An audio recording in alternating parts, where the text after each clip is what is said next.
노유진의 100분 토크. 100분 토크는 지난주에 이어서 당대 인물들과 함께 새해를 전망하는 기획 4가지 전망, 4가지 전망 2015를 이어갑니다. 게스트가 들고 오신 4가지 키워드로 새해를 전망해보는 싸가지 있는 기획 두 번째 시간인데요. 오늘은 김광수 경제연구소의 김광수 소장님 모셨습니다. 보수 진보를 넘어서 실제 시장의 플레이어들이 인정하는 실력자이시죠. 그리고 사실 저도 경제 문제에 관해서는 주요하게 참고하는 두 분 중에 한 분입니다. 한 분은 정태인, 예. 유시민 씨는 아닙니다. 네. 나는 경제하고 거리가 멀어. 예. 얼마 전 연구소를 대표하는 행사 중 하나죠. 2015년 경제전망 세미나를 예년과 마찬가지로 뜨거운 열기 속에 마치시고 그 열기가 식기도 전에 우리 정치 카페를 찾아주셨습니다. 안녕하세요. 네, 안녕하십니까. 어서 오십시오. 예. 네, 반갑습니다. 예. 불러주셔서 감사합니다. 아유, 저희야말로 정말 나와주셔서 감사합니다. 근데 우리나라 연구소 중에 네. 경제연구소 중에서 이렇게 성함을 이렇게 아예 이름에 박은 그런 연구소가 유일하죠. 유일하지는 않고요. 네. 예전에 2000년에 연구소를 처음 시작할 때는 아마 거의 유일했지 않나 예. 싶었는데 예. 요즘에는 많이 하시는 것 같아요. 저도 사실 따라했거든요. 아, 그래서 그래서 제가 그 사단법인을 하나 만들면서 노회찬 마들연구소라고 해가지고 아. 사단법인 등록까지 다 했어요. 네. 근데 이제 문제는 나중에 보니까 선관위에서 그 이름을 못 쓰게 하는 거예요. 선거법에 네. 자기 이름을 이제 선전하는 꼴이 된다고. 그래서 이제 그거 할 수 있는 건 변호사밖에 없어. 법적으로는 노회찬 마들연구소인데 아. 이제 그걸 이제 플래카드나 공적으로. 이렇게 벽보에 홍보할 때는 행사 같은 거 할 때는 이름을 빼고 했는데 그래도 이제 김광수 경제연구소는 그래도 우리나라에서 가장 많은 사람들이 알고 있는 이름이 들어간 실명화된 브랜드가 아닌가 싶어요. 잘 모르겠습니다. 예, 그 경제 전망 세미나는 2009년에 시작해서 현재는 가장 신뢰도 높은 경제 전망 행사로 자리 잡았는데요. 전국을 권역별로 나눠서 행사를 진행하는데 적지 않은 참가비에도 불구하고 세미나마다 매회 1000명이 넘는 일반 시민과 경제계 인사들이 이 세미나를 놓치지 않기 위해서 촉각을 세우는 것으로 아주 유명합니다. 근데 참가비 얼마예요? 5만 원은 합니다. 와, 세다. 오늘 우리 방송 유료죠. 이 방송 듣는 분들도 좀 회비를 내야 될 것 지금 같아요. 예, 5만 원짜리입니다. 이게 지금. 갑자기 다운로드 다 중단된다 이거. 예, 올해는 무슨 주제로 하셨습니까? 네, 뭐 경제 전망 세미나죠, 말 그대로. 예. 그러니까 매년마다 이제 뭐 세계 경제 상황에 따라서 이제 뭐 키워드라 할까 이슈가 좀씩 바뀌죠. 예, 그 경제 전망하면은 신문에 나는 것들 있지 않습니까? 왜 네. 기업에서 하는, 기업 연구소에서 하는 거 이런 것들은 참 믿어주기가 좀 그렇죠. 국책연구소도 만만찮아요. 예, 네. 근데 조금 그 변한 것 같아요. 몇 년, 한 2, 3년, 3, 4년 전만 해도 예. 그 재벌 대기업 연구소라든지 뭐 금융기관이라든지 이런 데서 경제 전망 이런 책자라든지 아니면은 뭐 저희와 비슷하게 세미나를 많이 했던 것 같습니다. 예. 근데 언제부턴가 거의 없어져 버린 것 예. 같아요. 요새는 최경환 경제전망만 있고 예. 그거하고 어긋나는 거는 뒤끝이 좋지 않아. 그 냈다가. 요새 보니까 노무라 연구소하고 한국경제 신문에서 나온 거 2015년 경제 전망 해가지고 책으로는 제가 그 두 권을 봤습니다. 아, 그렇습니까? 네. 예. 그 기업 뭐죠, 삼성경제연구소인가 이런 것들은 뭐 이렇게 보면은 이렇게 의도가 좀 보이는 게 너무 많잖아요. 이렇게 이념적 의도라든지 그런 것들이 좀 있는 것 같아요. 이렇게 보면은. 아무래도 이제 그쪽은 이제 그룹이 있으니까 예. 그룹이 이제 뭐 사업을 해야 되니까 예. 사업에 초점을 맞춰서 보고서를 내겠죠. 예. 다만 이제 한국 그 시장과 관련된 사업에 관해서는 예. 아무래도 정책이 굉장히 예. 큰 영향을 미치기 때문에 예. 아마 말씀하신 그런 이제 뭐 다소 어떤 그 그룹의 사업과 관련돼서 좀 약간 의도적으로 보이는 그런 부분들이 있겠죠. 예. 예, 바로 이제 토크로 넘어갈까요? 토크 첫 번째 주제는 2015년 경제 전망입니다. 우선 첫 번째 키워드로 글로벌 경제, 미국, 일본, 중국, EU가 어떤 경제적 흐름 속에 있는지 대화 나눠보고요. 세계 경제 흐름에 대한 정리가 끝나면 두 번째 키워드로 대한민국의 2015년 소장님과 함께 전망해 보겠습니다. 그리고 마지막 순서로는 이제 대안인데요. 2015년 이후를 키워드로 해서 경제와 빛과 그림자처럼 함께하는 정치 이야기를 나눠보지 않을 수 없을 것 같습니다. 소장님께서는 이미 이제 이순신 프로젝트라는 이름으로 사회 변혁 운동을 시작하신 것으로 알고 있는데요. 그 이야기를 포함해서 대안에 대한 이야기들도 함께 풀어보도록 하겠습니다. 그럼 세계 경제 이야기부터 풀어볼까요? 지금 어떻습니까? 네. 어떻게 전망하십니까? 예. 이미 이제 다들 아시는 것처럼 세계 경제가 이제 오래전부터 글로벌화돼 있죠. 예. 글로벌화돼 있고 이제 정보통신혁명을 기반으로 해서 지식정보 경제화돼 있습니다. 예. 그래서 뭐 한국 경제를 예전에는 한국 경제 전망한다면 한국 경제만 예. 이렇게 봐도 됐는데 이제는 그게 불가능해졌죠. 예. 세계 경제 깊숙이 편입돼 가지고. 네, 그렇습니다. 한국 경제가 이제 다들 아시는 것처럼 수출 경제지 않습니까? 예. 수출 의존도가 굉장히 높은데 그래서 그 한국 경제를 이렇게 제대로 보려면 뭐 미국이라든지 유럽이라든지 특히 이제 중국 경제를 제대로 조금 이해를 하지 않으면 좀 예. 힘들어지고 있죠. 예. 그 2008년 이후에 그 경제 위기 이렇게 뭐 큰 것은 아니었지만 그래도 경제 위기가 있는데 지금 그게 계속 이어지는 상황인가요? 그렇다고 볼 수 있죠. 아무래도 예. 이제 미국 경제도 지금 뭐 2008년을 기점으로 하면 벌써 이제 6, 7년이라는 시간이 이렇게 경과하고 있는데 예. 미국 경제도 이제 겨우 회복 단계에서 벗어나서 이제 정상화 단계의 작업을 이렇게 추진을 하고 있죠. 반면에 이제 유럽은 전체적으로 지금도 여전히 어려운 상황에 있고 이웃 일본 같은 경우는 뭐 이미 오래전부터 굉장히 뭐 이렇게 문제가 이렇게 계속 이렇게 지속이 되고 있고 중국도 이제 고성장을 하다가 예. 이제는 이제 구조 변환의 시기에 이렇게 걸려서 중성장하면서 이제 경제 개혁이다 뭐다 예. 이런 걸 하고 있어서 경제가 이제 좀 이렇게 성장 속도가 둔화되고 있는 그런 모습을 보이고 있죠. 예. 뭐 그런 것들에서 한국 경제가 결코 자유로울 수 없다고 예. 그렇게 보여집니다. 근데 그 흐름이 보면 1989년 소련 동유럽 사회주의 체제가 무너진 뒤로 네. 일시적으로는 미국 중심의 일극 체제로 수렴하는 것 같은 그런 흐름이 있다가 네. EU 통합이 완성이 되고 다른 한편에서는 중국의 개방, 개혁, 시장화 이런 것들이 본격화되면서 전체 흐름을 보면 그 한국 경제가 성장해오는 과정에서 그 냉전 시대에는 이쪽 진영만 보게 되면 미국 중심 체제였는데 지금 전 세계적으로 일극 체제에서 다극 체제로 이렇게 가는 흐름 같다 이런 얘기들이 이제 보편적으로 나오는데 네. 이게 뭐 어떤 그 자체로서 그냥 하나의 현상인가요? 아니면 이런 것들이 어떤 경제 구조 면에서도 어떤 변화를 몰고 올 수 있는 그런 구조 변화 요인이 됩니까? 네, 그 구조 변화라고 이렇게 봐야 되겠죠. 이제 예전에는 그 미국 경제가 세계 경제의 뭐 25%, 30%를 예. 차지할 정도로 절대적이었죠. 근데 이제 뭐 말씀하신 것처럼 이제 유럽 경제가 이렇게 통합을 하고 미국 경제가 지금 이제 GDP 규모로 보면 한 17조 달러를 조금 넘고 유럽 경제도 한 14조, 15조 이 정도 되고요. 그다음에 중국 경제가 이제 상상을 하기 힘들 정도로 급성장을 해가지고 지금 10조 달러입니다. 그 밑에가 일본이거든. 일본이 그 절반이면 5조 달러밖에 안 되고 강하다는 독일도 3조 달러에 불과합니다. 우리나라가 한 1조 천억 그 정도 네, 달러. 1조 달러 조금 넘는 정도니까. 우리 10배. 네, 그러니까 이미 한국 경제는 중국 경제 편입이 되어 있습니다. 이미 중국 경제권에 들어가 있다라고 봐야 되죠. 예. 그런 점에서는 이제 근데 그 80년대, 90년대만 해도 한국 경제가 뭐 이렇게 수출을 한다라고 해도 딱히 뭐 경쟁력 있는 산업이 있어가지고 또는 물건이 있어서 팔만한 그런 게 있었던 건 아니고 주로 이제 의존하는 게 뭐 미국이나 일본에 거의 뭐 하청 경제 비슷한 형태로 이렇게 해왔다가 다들 아시는 것처럼 90년대, 2000년대 들어오면서 그래도 몇몇 이제 IT 산업을 중심으로 해서 주력 산업들이 좀 성장도 하고 그래서 이제 상당히 나름대로 좀 이렇게 그 경제의 영역도 다양화되고 한국 경제도 커진 면 분명히 있습니다. 있는데 세계 경제, 한국 경제를 둘러싼 세계 경제 자체가 이렇게 일단 구조적으로 뭐 가장 큰 구조 변화는 덩치 변화죠.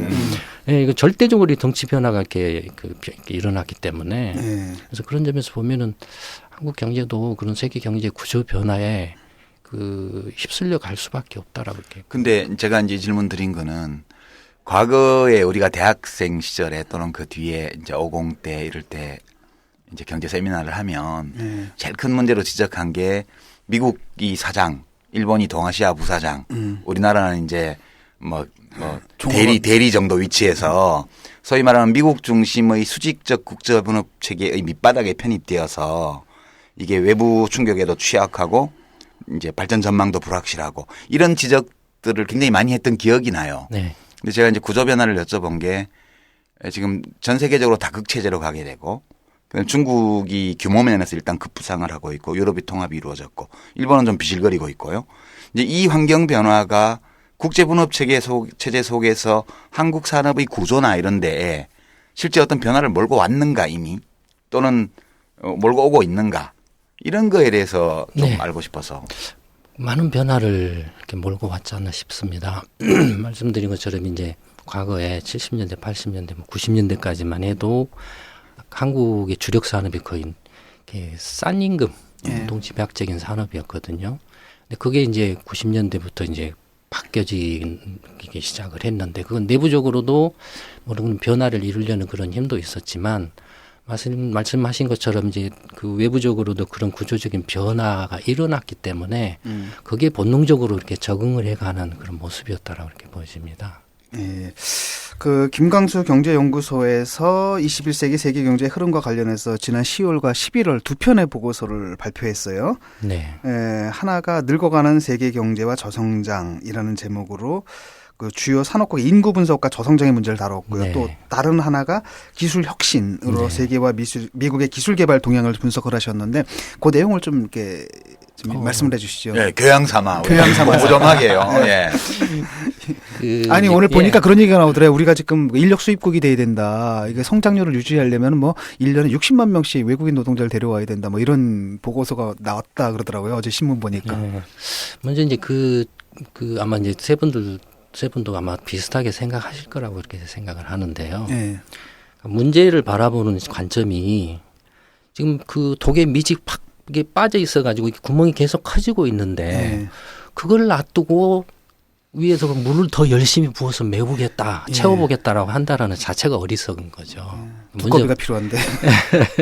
먼저 이제 그거 한번 좀 말씀을 드리고 싶고, 그다음에 이제 저희 연구소 이제 민간 연구소이기 때문에 먹고 살아야 되죠. 그래서 이제 그 보고서 회원제 사업을 합니다.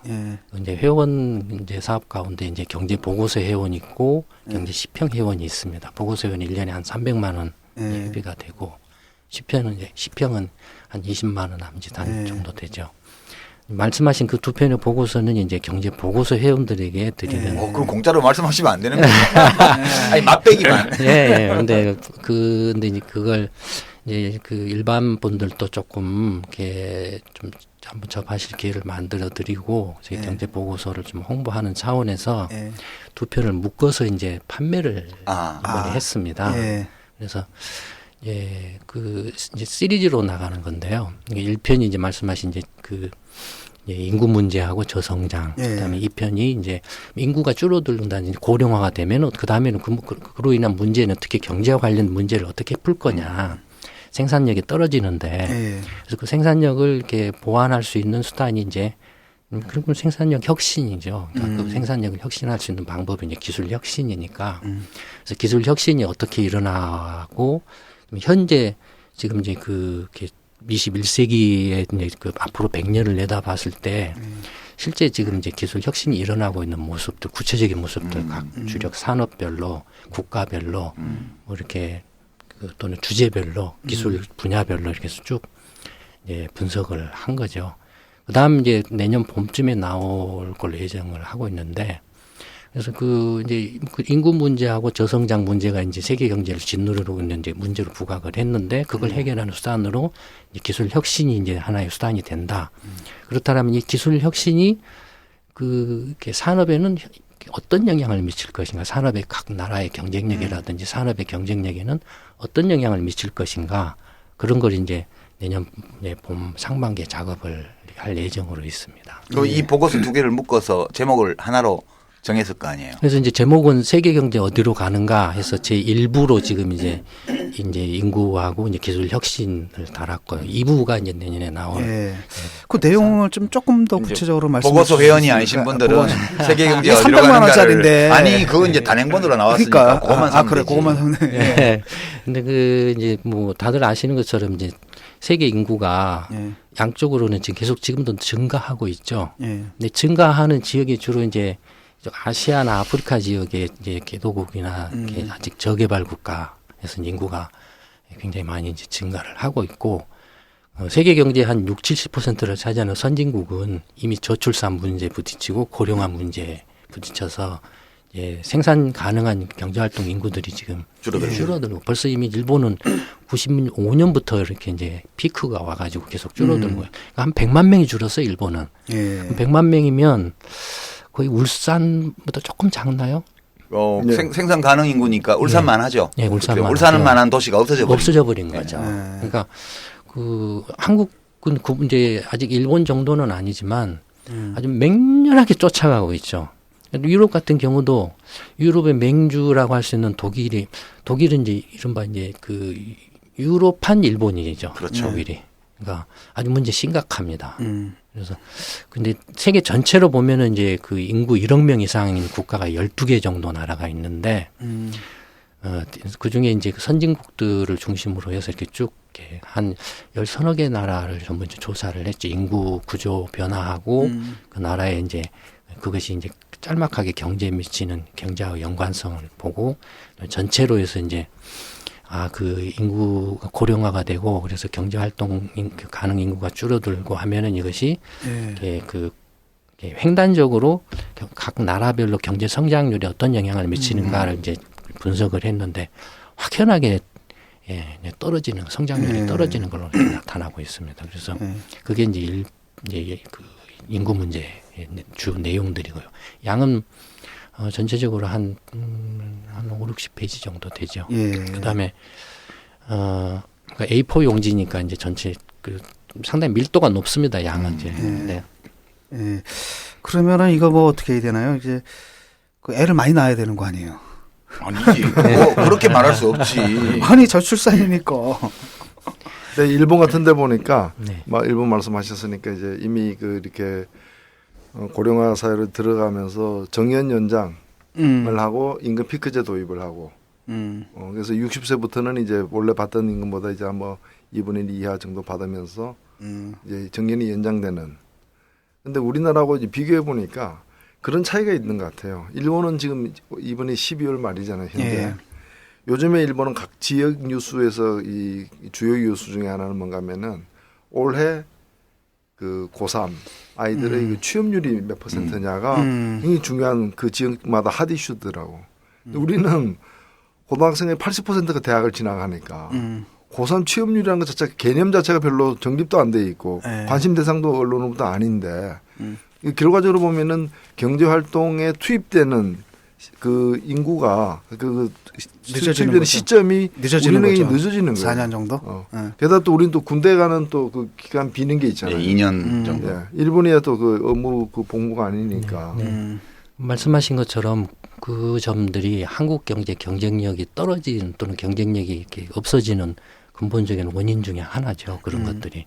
왜냐하면은 어떤 경쟁력이라고 하는 것은 투입 대비 산출이 투자 효율성이 높아지는 게 경쟁력이 커지는 건데 한국이라는 전체로 보면 애를 하나 낳아가지고 키워서 스스로 이렇게 독립해서 가치를 창출할 수 있는 들어가는 투입 비용이 굉장히 커진다라는 거죠.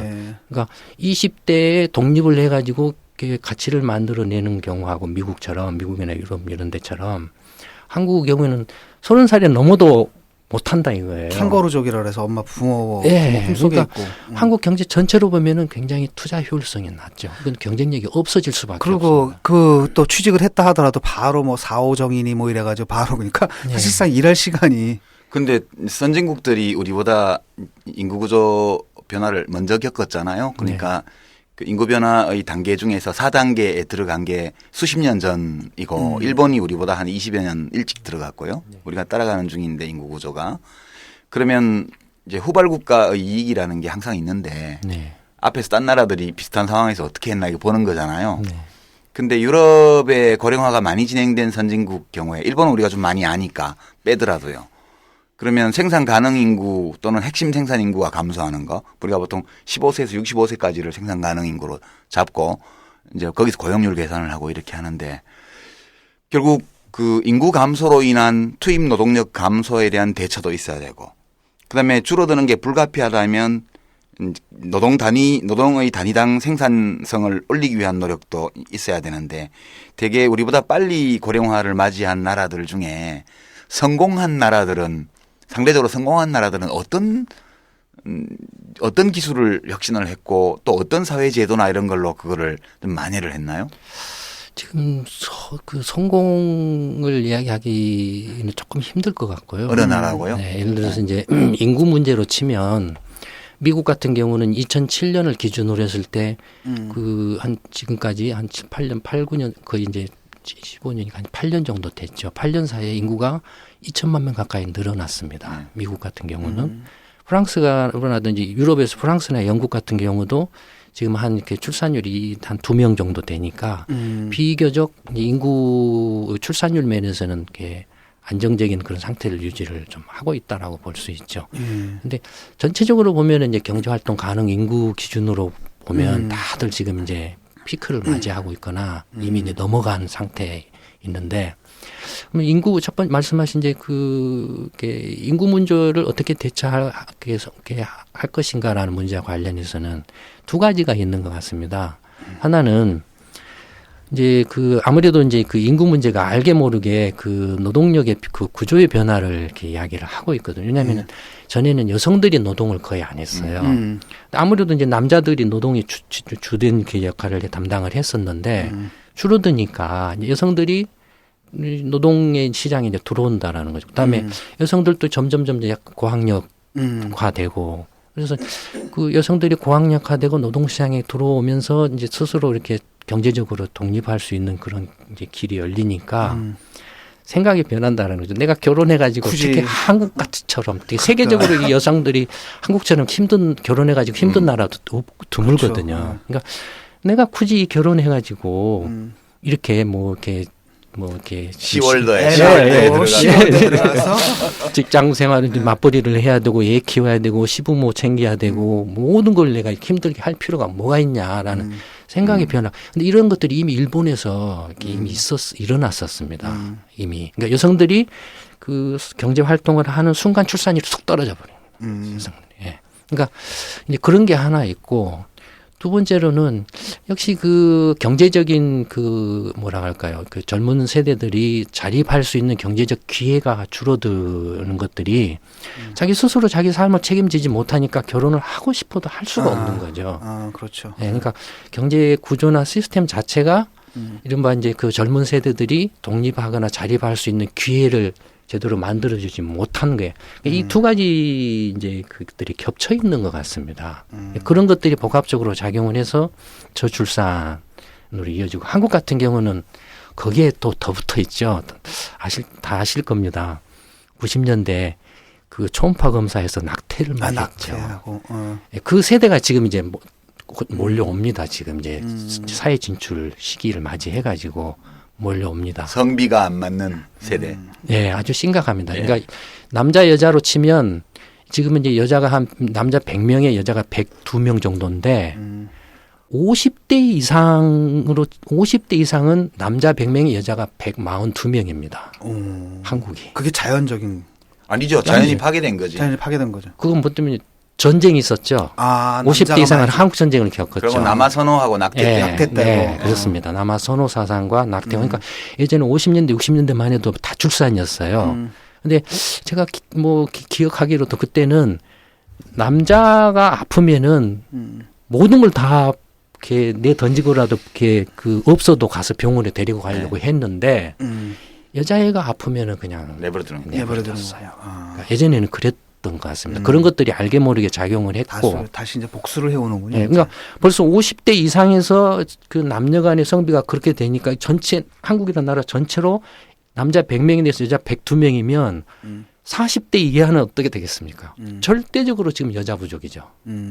거꾸로 이제 여자가 절대적으로 실제로 심각합니다. 특히 이제 아까 90년대 그 낙태 세대. 40에서 지금 한 15 사이. 네. 그때가 심각합니다. 네, 아주 심각합니다. 성비 불균형. 그러니까 예전에는 저희 어렸을 때는 이제 그 남자가 이렇게 전쟁도 있었고 없었기 때문에 동네에서 그 첩을 두고 사는 동네 부자가 그런 게 흔했어요. 남자가 그렇죠. 부족하니까. 그 이슬람에서도 뭐 그렇게 전쟁 많이 나가고. 많이 했은. 근데 자연스러웠고 그다음에 그때는 되게 이제 저희 때만 해도 군대 갔다 오고 대학 졸업하자마자 이제 되게 한 1, 2년 직장 생활하고 결혼을 하는 게 보통이었죠. 그러니까 남자는 25에서 28. 제 기억으로 28 넘어가면은 노총각이라고 그러죠.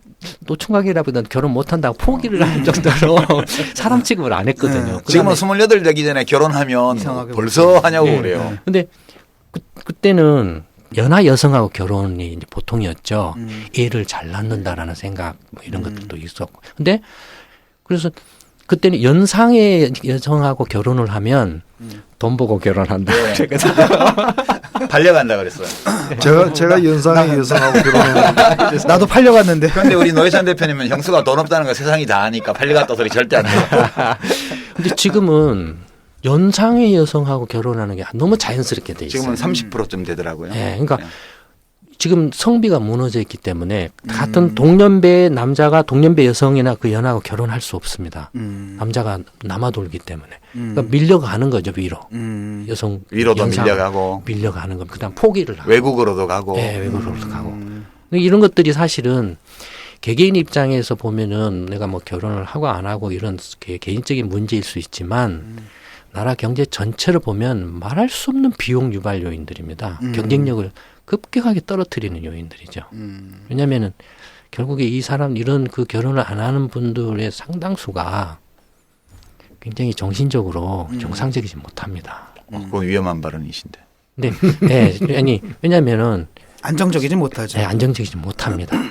무슨 안정적이어도 결혼 안 하는 사람 나 주위에 많은데. 물론 그런 분들이 물론 이제 경제적으로 통계적인 얘기를 하는 거니까. 네, 경제적으로 뭐 좀 안정이 되어 있으신 분들은 문제가 없지만 상당수가 경제적으로 이렇게 자립을 못하기 때문에 결혼을 포기를 하시거든요. 상당수가 그런 분들은 굉장히 조금 문제가 큽니다. 시민들 개개인의 삶이 안정되지 않고 불안정하면 국가 경제 전체도 안정될 수가 없죠. 네, 지금 그 복지 예비군이죠. 예. 근데 이런 분들 이런 이제 문제가 있는데 이게 그 이른바 출산 장려 정책이라든지 아니면 결혼 장려 정책이라든지 이런 부분으로 푸는 것과 좀 전에 말씀하신 기술 혁신으로 푼다고 했는데 어느 게 더 직접적인가요?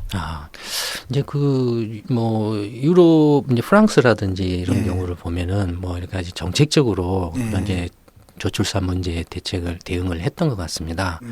근데 결과적으로 물론 그 나름대로 성공한 부분이 있지만 그에 들어가는 비용이 만만치 않았던 것 같아요. 그러니까 여러 가지로. 지금도 우리도 그렇습니다. 네, 근데 한국은 문제를 풀 수 있을지 지금 굉장히 좀 회의적이시고. 네, 지금 상황이 이미 선을 넘어선 것 같아요. 한국 경우에는 어떻게 그런 정책적인 접근을 통해서 문제를 해결하는 건 좀. 근데 선을 넘었더라도 해야 됩니다. 선을 그렇죠. 넘었더라도 해야 되는데, 그러니까 지금이라도 그 문제에 심각하게 모든 사람들이 고민을 하고 문제를 풀려고 달라들어서 이렇게 해야 되는데 전혀 지금 이제 그 정반대를 계속 가속도를 붙여서 가고 있기 때문에 문제가 상당히 좀 심각하죠. 저는 우리나라가 이 출산율이 낮아지는 것과 거의 같은 시기에 동시에 벌어진 현상 중에 하나가 이 노인 자살률이 높아진 거예요. 우리가 원래부터 노인 자살률이 높아진 건 아니지 않습니까? 이 고령화가 급속히 진행이 되는데 그러면 이제 자살한 노인들의 자살 이유가 보니까 거의 70%가 경제적 배경이더라고요. 그러니까 뭐 그 나이에 사실 그 연세에 다른 이유가 클 수는 없을 것이고 그러면 이제 경제적 상황이 이제 그 이전에 고령층보다도 최근의 고령층이 경제적 조건이 더 안 좋아졌다는 얘기예요. 그럼요. 자식들이 유든 수가 적고.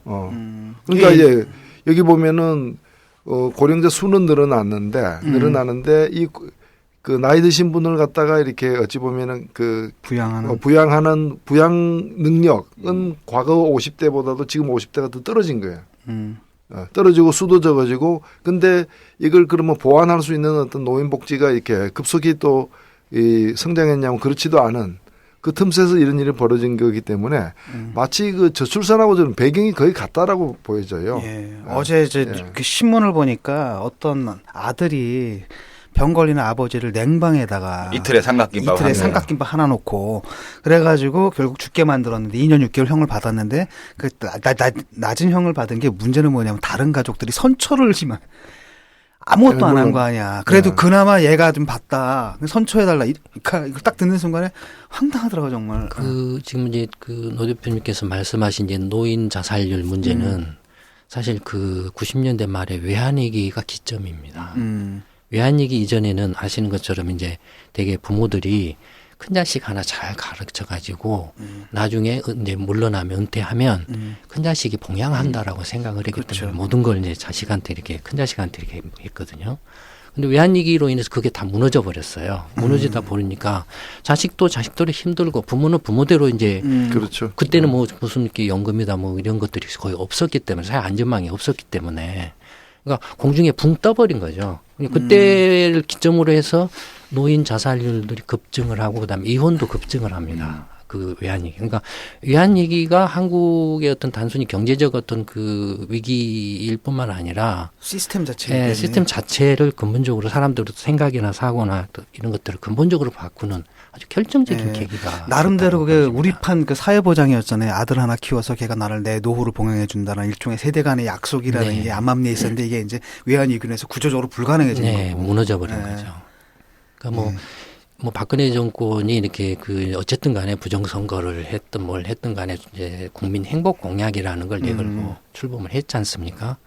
근데 어쨌든 그 박근혜 정권이 뭐 새누리당이죠. 뭐 새누리 이렇게 국민 행복 공약이라고 해서 복지를 강화하겠다라는 것은 이제 국민들의 대다수 상당수 여론이 이제 또 그런 걸 이제 절실하게 지금 이제 원했고 또 필요하기 때문에 예, 한 건데 그러면은 어쨌든 부정선거를 했던 정책적으로 뭐 어떻든 간에 그걸 내세웠으면 그런 정치적인 문제는 나중에 뭐 또는 뭐 이제 적당하게 뭐 이렇게 어떻게 하더라도 그 지금 한국은 절대적으로 지금 사회 안전망이 약합니다. 그러니까 이건 구조에 해당하거든요. 네. 그러니까 그 국민 행복 공약은 일종의 그 사회 안전망과 관련된 구조 개혁에 해당되는 그걸 뭐 이른바 뭐 보수 진영이 했든 뭐 진보 진영이 했든 누가 했든 아니면 수구 꼴통이 뭐가 했든 관계없이 누가 하든지 간에 일단 그걸 이렇게 이렇게 여야가 비슷한 공약을 내세워서 한 거기 때문에 그러니까 그걸 체계적으로 꾸준히 뭐 하여튼 임기 동안 지속적으로 했어야 되는데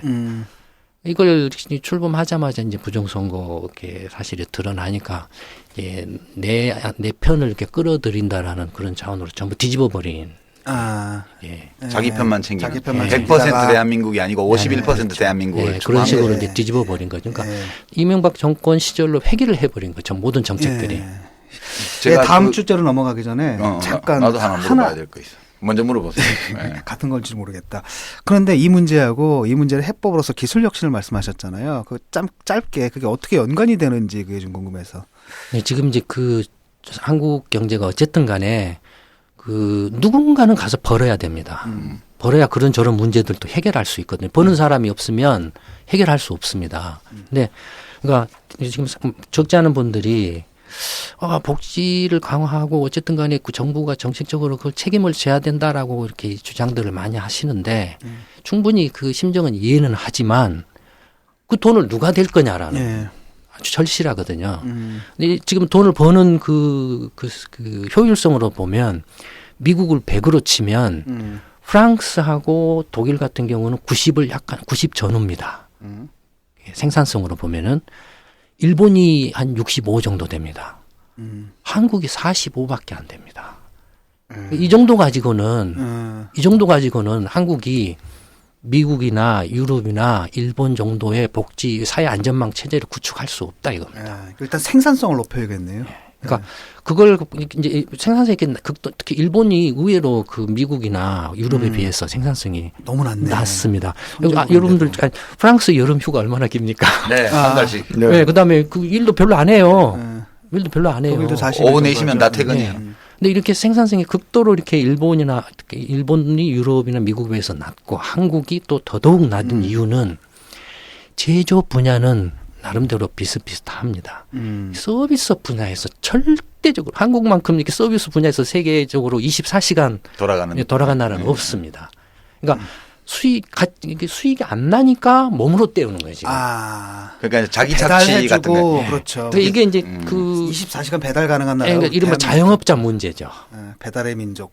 네, 이런 것들이. 그러니까 경제 구조가 아까 말씀드린 외환위기를 기점으로 해서 근본적으로 그냥 이렇게 체계적이고 전략적으로 이렇게 바뀌어온 게 아니고 그냥 뭐가 뭔지도 모르고 막 질러대는 식으로 오다 보니까 이런 상황이 되고 자영업 비중이 굉장히 높아진 것도 이제 외환위기 IMF 위기 이후로 굉장히 급속도가 높아졌고 그러니까 그게 제조업 분야뿐만 아니라 대공장 이런 데에서 정리해고나 이런 게 도입되고 감원 이렇게 되면서 사람들이 나와서 자영업으로 막 들어온 거 아닙니까? 우리 35%까지 높아져 그렇죠. 있는데 이 부분이 이제 노동집약적 산업이 돼버린 거죠. 문제는 뭐냐면 지금 한국이 끼어 있습니다. 밑으로는 뭐 다들 아시는 것처럼 이제 중국 등에 이제 완전히 거의 뭐 지금 쫓겨 있고 위로는 지금 막혀 있죠. 일본이나 미국이나 뭐 독일 이런 데에 막혀 있습니다.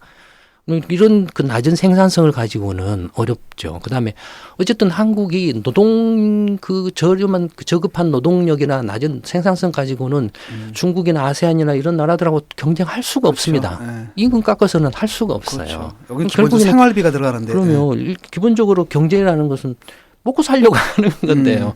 먹고 살려면은 한 푼이라도 더 많이 벌고 얻는 게 이제 필요하죠. 정책이라는 게 그런 방향으로 가야 되는데 그렇게 가려면 결국에는 어떤 간에 지금 이제 그 첨단 그 기술 산업혁명 시대고 하기 때문에 그런 쪽으로 갈 수밖에 없어요 지금. 근데 제가 드리는 질문은 그거가 좀 관계가 있을 수도 있고 아닐 수도 있는데요. 이제 얼마 전에 나온 피케티의 21세기 자본을 보면 주요 산업 국가들의 분배 지표가 역사적으로 어떻게 변해 왔는지를 쭉 해놨거든요.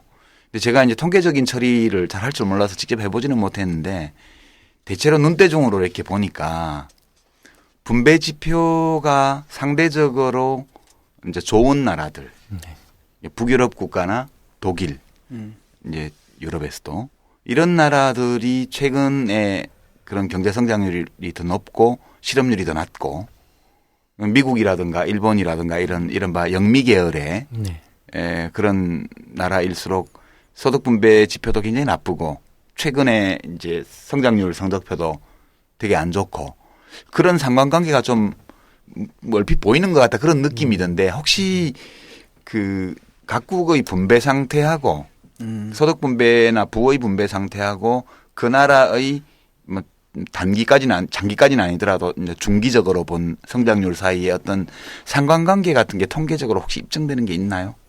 뭐 이 통계적으로 입증됐다라기보다는 이제 조금 이제 나라별로 약간씩 좀 차이가 있는 것 같습니다. 분명히 이제 말씀하신 이제 소득 분배가 이렇게 골고루 잘 되어 있으면 상식적으로 생각해봐도 뭐 성장률이 안정적으로 이렇게 지속 가능한 성장을 할 수 있겠다라는 그건 굳이 통계적으로 검증을 안 해도 생각할 수 있는 거죠. 가장 상식적으로 생각하면 그게 바람직한 모습일 수 있죠. 그런 것들이.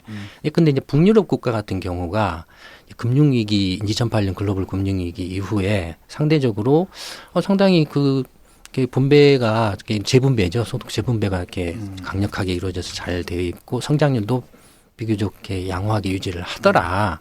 근데 북유럽 국가의 경우에 이제 그게 어떤 분배 구조에 기인한 면도 있을 수 있지만 그거 말고 경제 시스템이라든지 또 무엇보다도 이제 북핵 유전의 영향도 상당히 크게 작용을 하고 있고요. 그러니까 그런가 하면 미국의 경우에 그러니까 정말로 소득 분배가 안 좋아서 뭐 정말로 빈자들이 넘쳐나느냐? 절대 그렇지 않습니다. 미국만큼 세계적으로 이렇게 소득 분배가 잘 이렇게 이루어져서 중산층이 두터운 나라도 없거든요. 전통적으로 유럽 대륙에 비해서 신대륙이 훨씬 더 소득 분배가 좋았죠. 옛날에는. 중산층이 굉장히 그러니까 이제 소득의 분배 문제는 크게 이제 두 가지 관점에서 생각을 해야 되는데 하나는 이제 먼저 이제 시장에서의 분배가 있고 1차 분배죠. 2차 분배는 시장에서 자기 자력으로 먹고 살 수 없는 사람들, 이 사람들에 대해서는 2차 분배는 재분배죠. 그러니까 뭐 사회 안전망이라든지 이런 걸로 재분배를 하는 건데 중요한 건 자기 힘으로 먹고 살 수 있는 1차 분배를 어떻게 건강하고 이렇게 지속 가능한 형태로 만들어 주느냐가 사실은 중요하죠. 근데 피케티의 이제 21세기 자본론의 이제 뭐 주장하는 바의 핵심은 역시 막스 경제학에서 주장하는 뭐 자본의 이제 착취, 구조적인 착취 뭐 이런 것들이 이렇게 직간접적으로 작용을 해서 분배 구조가 악화되고 다만 이것이 일방적으로 파국으로 달려가고 하는 게 아니라 이렇게 사이클을 보이는 것 같다 뭐 이런 정도 이제 주장인 것 같아요. 근데 그런 문제를 해결하는데 물론 이제 그 자본에 대해서 과세를 강화를 특히 자산이죠. 자본이라기보다는 부동산이라 그러니까 에셋이죠. 캐피탈이 아니고 이렇게 피케티가 말하는 것은 그러니까 그 자산에 대해서 이렇게 과세를 좀 강화를 해서 그걸 좀 더 이렇게 이렇게 생산적이고 좀 이렇게 뭐 기술 혁신과 연결될 수 있는 쪽으로 이렇게 좀 투자를 이렇게 유도를 하는 게 낫지 않느냐. 뭐 그런 이야기는 이미 오래 전부터 계속 해오고 있는 이야기이고 새삼스럽지는 않습니다. 다만 피케티의 21세기 자본론이 조금 이제 평가를 받을 수 있다라고 한다라면 정말로 한 200년, 300년 걸쳐서 문헌조사나 이런 걸 통해 가지고 아주 장기간에 걸쳐서 이제 실증 분석을 했다라는 거죠. 다만 그 실증 분석한 결과를 공개를 하긴 했지만 제가 또 그리고 저희가 들여다보고 이렇게 다시 검증을 해보고 그게 얼마만큼 신뢰성이 있는 건지 확인을 해와서 거기까지는 저희가 이제 평가를 하기는 힘들지만 중요한 건 뭐냐면 그러니까 섞여 있는 것 같습니다. 그러니까 시장에서의 소득 분배, 그러니까 가격이죠. 임금을 제대로 주면은 그게 이제 사실 그게 분배거든요. 그러니까 임금을 제대로 주면 자기가 굳이 남한테 의존 안 하고 정부한테 국가한테 다른 사람한테 피해 안 끼치고 자기 자력으로 자기 삶을 책임질 수 있다. 그게 제일로 중요하죠. 그러니까 요컨대 밑빠진 독을 안 만드는 게 중요하다 이겁니다. 밑빠진 독을 만들어 놓고 그걸 해결한다고 2차 재분배를 강화해야 된다 말한다 이런 것 자체는 결과적으로는 지금 미국이든 유럽이든 거의 대부분의 선진국가에서 정부 채무가 폭증을 한 근본적인 원인이라고 생각을 합니다. 네, 저도 우리 소장님 말씀에 상당히 공감을 많이 하는 편인데요. 결국 그 분배 구조가 악화된다는 거는 뭐 피게티 책만이 아니라 다 입증이 되고 있는데 그걸 이제 이 재분배를 강화함으로써 해결하는 것도 마땅히 이렇게 우리가 추구해야 될 하나의 그 길이지만 유일한 길은 아니라고 좀 보여지고 특히 우리 같은 경우에는 이 복지라는 이름의 그 재분배 구조도 무락 취약하지만 다른 나라에 비해서 취약하지만은 최근에 IMF 이후에 1차 분배 상황이 너무 악화된 게 아니냐는 거죠. 이제 아까 자영업 얘기도 했습니다만은 저는 서비스가 특별하게 어떤 서비스의 생산성이 떨어지는 가장 큰 이유는 이제 그 서비스를 과도하게 몰렸기 때문에 거기서 이제 과당 경쟁에서 오는 전반적인 어떤 질적 저하와 이제 그런 문제로 생각되거든요. 그 통계를 보니까 그 자영업 경제활동 인구 중에서 자영업에 종사하는 사람의 그 비율이 그 우리가 미국의 거의 4배 수준이더라고요. 그러면 조그마한 아파트 단지가 하나 있으면 미국이 동네 슈퍼가 하나 있으면 우리 4개 있다는 얘기예요. 그러니까 이 4개가 뭐 장사될 리가 없는 거고 한국에서 최근에 뭐 중산층이 줄어들고 있다라고 정부도 얘기하고 있는데 그 현장이 사실은 자영업. 서울에서도 서울시가 이제 도시 근로자 가구 소득 그 평균 소득 가구당 이제 그 월 평균 소득을 매월 발표하지 않습니까? 근데 이제 비근로자 가구 소득하고 비교해 보면 이 격차가 점점 역전되고 지금은 이제 비근로자 가구 소득이 근로자 가구 소득의 한 70에서 80 사이를 왔다 갔다 하는 것 같더라고요. 그래서 근데 이게 결국에는 IMF 이후에 그때 우리가 뭐 노동법 그 개혁하면서 벌어졌던 노동 시장에서 제값받고 이렇게 그 생활하는 자기 노동력을 제값받고 팔 수 있는 그런 가능성이 점점 줄어들고 비정규직 늘어나고 격차 커지고 한 것들이 결국에는 노동시장에서 이제 탈출해야만 되는 축출당하는 거죠. 그래서 저는 복지를 늘리는 것도 중요하지만은 이렇게 그 복지 수요를 갖다가 1차 분배 악화로 복지 수요를 잔뜩 키워놓고 그걸 갖다가 복지를 늘려서 해결하겠다는 것은 선거 때는 그럴듯한 약속일지 몰라도 지속 가능한 복지가 아닐 수 있다라는 점에서 이게 그렇죠. 밑빠진 독을부터 그 얘기죠. 그 얘기죠. 이게 저희 연구소가 이제 외환위기 직후에 이제 설립이 됐는데요. 외환위기 때 이제 직간접적으로 조금 이제 그 여러 가지 어드바이스를 조언을 해준 적이 있습니다. 정부 측에. 근데 이제 저희가 강조했던 게 뭐였냐면 어쨌든 그 외환위기를 맞이했기 때문에 그거에 대해서 이제 우리가 뭐 당한 건 어쩔 수 없다. 중요한 건 뭐냐면 앞으로 10년, 20년, 30년, 50년을 내다보고 이제 이걸 외환위기 발등에 불이 떨어졌으니까 그걸 빨리 수습을 해야 되지만 그냥 이렇게 눈에 보이는 것만 쳐다보고 하다 보면 나라 이렇게 말아먹어 버릴 수 있다. 그러니까 고개를 들고 힘들더라도 앞을 내다보고 30년, 50년 후에 이 지금 이제 무너지는 경제나 산업들을 어떻게 다시 경쟁력을 키워갈 것인가 어떤 비전이나 전략을 명확하게 세우고 그걸 30년 후에는 이런 식으로 키워간다. 그러면은 뭐 15년 후에는 이제 이런 일을 해야 된다. 10년 후에는 이런 일을 해야 된다. 5년 후에는 이렇게 해야 된다. 1년 후에는 이렇게 해야 된다. 그래서 지금 어떻게 해야 된다. 이런 뭔가 이렇게 큰 게 마스터 플랜을 가지고 접근을 해야 된다. 근데 크게 지금 여든 야든 없는 것 같아요. 브레인들이 없는 것 같아요. 예, 지금까지 거의 뭐 이렇게 없었고 그러니까 자영업자 문제 같은 뇌 경우도 없이 하는 것 같아요. 보면. 예. 그러니까 자영업자 문제 예, 같은 경우도 좀비 정치. 지금 그 자영업자 이야기만을 계속 할 뿐이지 네.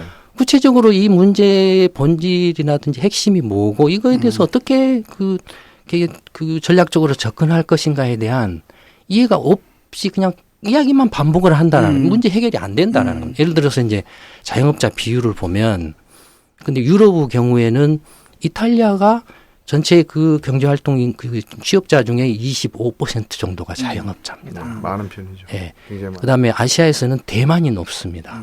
그다음에 한국이 세계 최고로 높죠. 선진국 가운데서 자영업자 비율이 30%를 넘고 우리가 35% 정도 예, 되더라고요. 35% 넘었다가 지금 조금 600만. 떨어져서 예, 이제 30% 정도 경쟁 때문에 좀 되니까. 떨어졌죠, 사실. 예, 떨어졌고 그러면 이탈리아나 독일 같은 경우는 자영업자 비율이 한 10%고 프랑스가 조금 한 15%인가 이 정도 13%이 정도 되고요.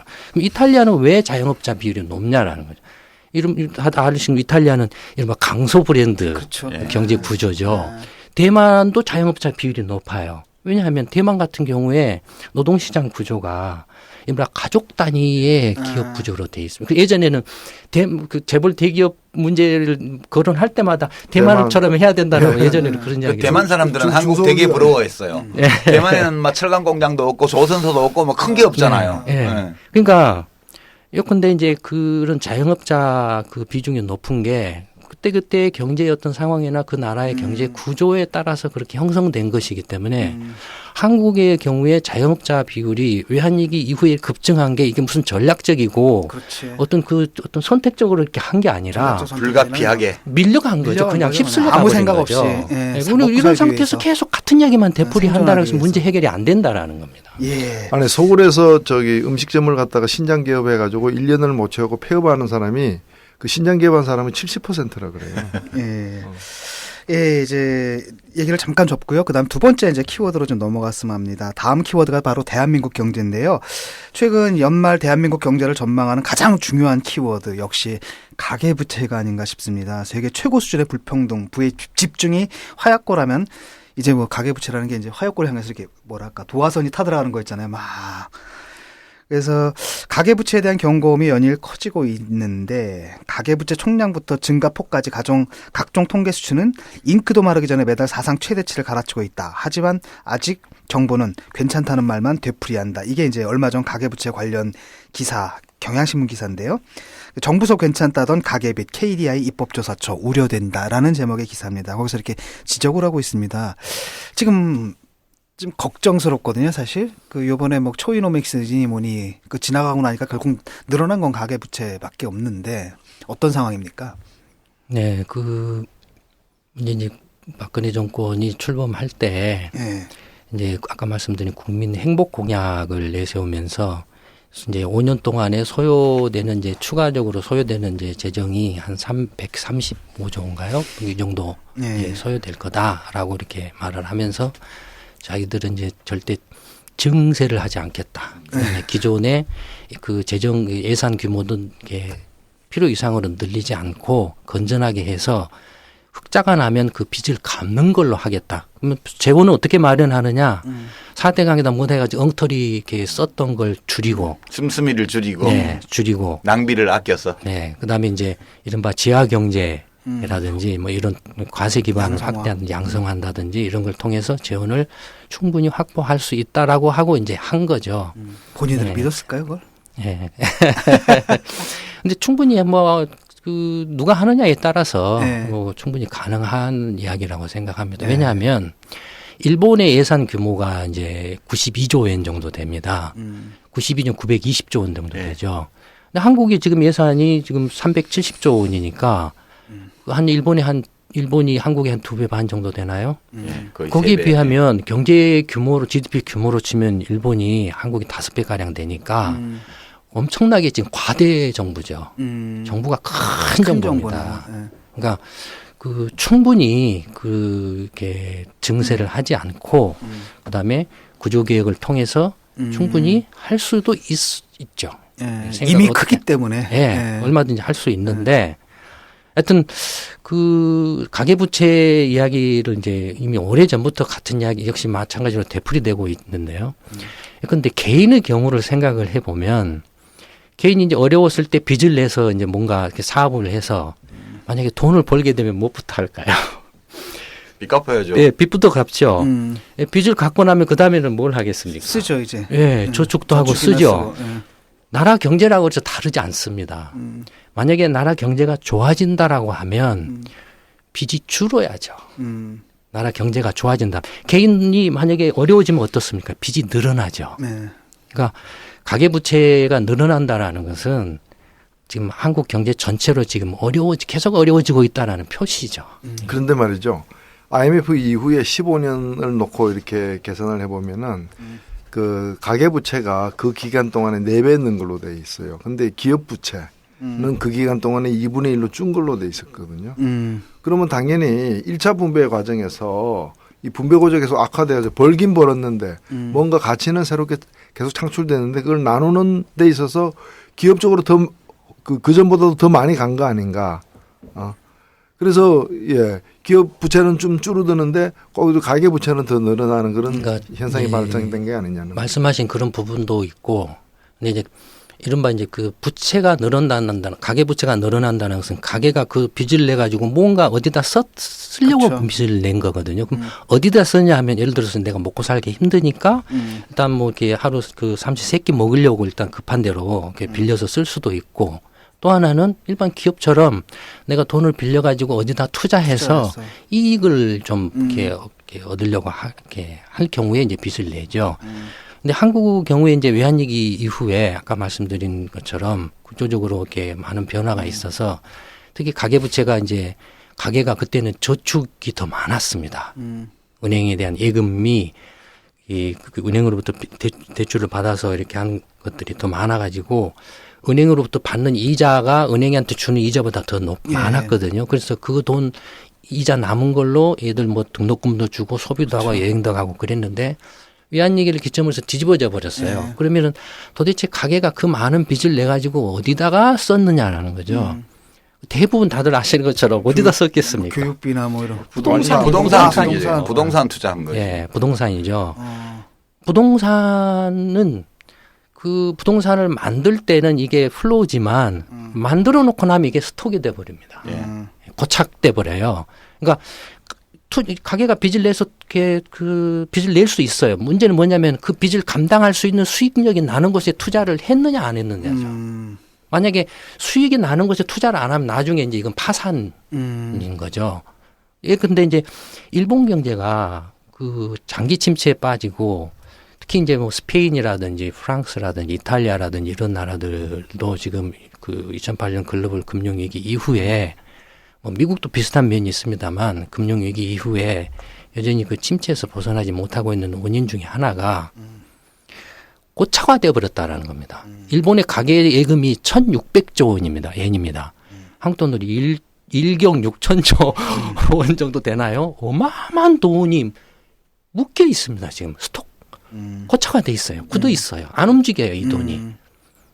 그다음에 그럼 반면에 가게가 그 은행으로부터 빚을 내 가지고 쓰는 것은 한 3,400조 원밖에 안 됩니다. 그런 가게에 대해서 무슨 복지 강화다, 뭐 그 노인 대책이다, 고령화 사회 대책이다, 뭐다 이런 걸 막 한다 이거예요. 그다음에 움직이지 않는 돈 그렇게 어마어마한 돈이 있는데 그걸 정부 예산으로 무슨 재정 사업에다 뭐다 한다 한들 그걸 감당을 할 수가 없어요. 유럽도 놀랍게도 가게가 저렇게 경제가 어려운데도 불구하고 가계 저축률이 가계 소득 대비로 치면 금융위기 전에 14%였는데 떨어졌다고 해도 지금 12%입니다. 우리나라 몇 %대요? 우리는 2%입니다. 3%, 2% 그 사이더라고요. 예. 네. 그러니까 유럽도 저렇게 그 어려운데 가게가 수입이 발생하면 플로우 경제를 이렇게 자꾸 활성화시키는 쪽으로 이렇게 가야 되는데 그런 정책을 이렇게 해서 유도를 해야 되는데 고착화 시켜버린다 그냥 자꾸. 그러니까 그러니까 쉽게 말하면 그냥 돈이 돌게 만들어야 되는데. 그런데 이제 가계부채 총량도 문제인데 총량은요 사실은 이제 노 대표님이 지금 IMF 때 기준으로 보면 이게 이제 1998년하고 비교해서 15년치를 보면 4배가 늘었다고 그랬는데 사실 명목 가치로 보면 이게 약간 착시도 있어요. 왜냐하면 그 1998년도 그러니까 외환위기 난 다음 해 그 해가 마이너스 성장을 했을 때 1인당 GDP가 환율 문제니 뭐니 해가지고 6,700불까지 떨어졌잖아요. 지금 작년에 그 2005년 기준으로 기준연도 고쳐가지고 이제 노미널로 그 명목으로 보면 26,000불대로 갔단 말이에요. 그러니까 1인당 GDP가 4배가 됐기 때문에 가구당 인구수를 똑같이 계산을 하면 총량으로 보면 4배 된 거는 자연스러운 거예요. 어떻게 보면. 돈을 많이 버는 사람은 좀 빚을 많이 져도 괜찮은 거거든. 근데 그 구조를 보면 돈이 많은 사람들이 또 은행 빚도 많이 내요. 근데 이 사람들은 돈을 많이 벌기 때문에 원리금 부담이 또 그렇게 크지 않아요. 그러니까 소득 5분위로 나눈 통계청 데이터를 보니까 제일 못 사는 이제 소득 1분위 여기는 가처분 소득 중에서 금융부채의 원리금 상환액이 45%예요. 가처분 소득 100만 원 있으면 45만 원을 빚 갚는 데 쓰는 거예요. 이게 뭔 돈을 쓰겠냐고요, 이게. 그리고 소득 2분위 고위의 20%를 보니까 약 3분의 1 정도를 그렇게 쓰고요. 이제 제일 고소득층은 약 20%, 5분의 1 정도만 원리금 상환으로 쓰는 거예요. 가처분 소득층에서. 근데 이제 부동산에 돈을 많이 묻느라고 지금 특히 이제 DTI나 LTV 같은 거 이제 금융 그 대출 규제를 완화를 해 놓으니까 돈 좀 있는 사람들이 또 은행 돈을 빌려가지고 저금리니까 또 집 오른다는 기대감 때문에 최근에 확 늘었단 말이에요. 제가 볼 때는 이건 두 가지로 나눠서 봐야 되는데 저소득계층의 경우에는 이 빚을 내서 생활비로 쓴 거예요. 그리고 이게 헤어나지를 못해요. 고소득계층은 먹고 살 돈이 많은데 은행에서 저금리로 돈을 빌려다가 또 그거보다 높은 수익률이 예상되는 부동산 투자를 또 하는 거예요. 이렇게 양극화로 가계부채의 구조가 벌어지고 있어서 만약 이게 뭐 좀 그 부채 때문에 무슨 거시경제에 문제가 생겨서 금융 섹터에서 혼란이 생기게 되면 또 금리가 오를 거 아니에요. 그럼 피해가 어디로 가냐면 이게 또 피해가 또 아래쪽에 또 우선 집중이 되고 그 위쪽도 이제 깡통 아파트나 이런 거 출연하게 되면 이제 중상위층까지 무너지는 이런 위기가 올지 모른다는 두려움이 지금 이 초이노믹스 이른바 최경환 경제정책을 보면서 좀 퍼져 있거든요. 이 사회 전체에는 어떤지 모르겠지만 제 주위에는 그 걱정하는 사람이 되게 많아요. 그래서 빚내서 집 사지 마라 지금도 그 얘기 하고 있는데 어떠세요? 그 투자라는 건 기업도 할 수 있고 뭐 개인도 할 수 있죠. 근데 이제 개인의 경우에는 이제 주로 투자 대상이 뭐 주식이나 뭐 부동산이 대표적이죠. 이제 그 부동산의 경우를 보면 예전에는 이제 불패 신화라는 게 있어서 무조건 사두면은 돈을 번다라는 그 맹신이 있었죠. 근데 투자는 똑같습니다. 내가 부동산이 아니고 주식을 사든 금을 사든 뭐 달러를 사든 리스크가 있네. 예, 그걸 사가지고 거기서 10%의 수익을 내는데 부동산은 5%밖에 안 된다. 부동산 살 필요가 없어요. 그렇죠. 수익률이 낮기 때문에. 근데 그동안에 지난 그 외환위기 이후에 부동산 가격이 많이 이제 뛰다 보니까 그런 이제 불패 신화로 인해서 사람들이 그 이른바 투자의 기본을 다 잊어먹어 버리는 것 같아요. 근데 이제 그렇다 보니까 어떻게 되겠습니까? 수익률이 점점점 부동산 투자 수익률은 떨어지는데도 불구하고 그런 잘못된 맹신으로 부동산에 계속 투자를 하면 과투자가 되죠. 아니 정부에서 지금 그거 하라고 지금 난리잖아요. 빚을 내서 하라고. 그러니까 과투자가 되면 어떻게 되겠습니까? 당연히 수익률이 떨어질 수밖에 없죠.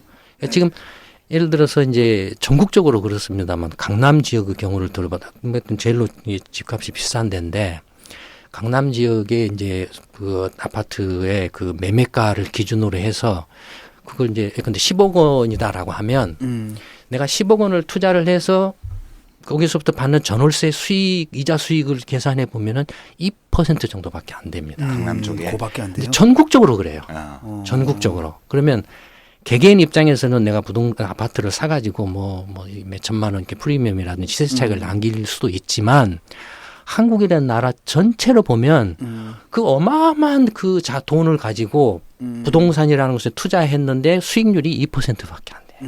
은행 예금보다도 예금 이자율보다도 낮습니다. 비슷하네요. 그러니까 예금 이자율에서 세금 떼고 나면 그 정도밖에 안 그러니까 돼요. 결국에는 한국 경제 전체가 경쟁력을 잃어버린다. 그러니까 한편으로는 이게 플로우가 아닌 스톡에다가 고착화 시켜버려 돈이 묶여버려요.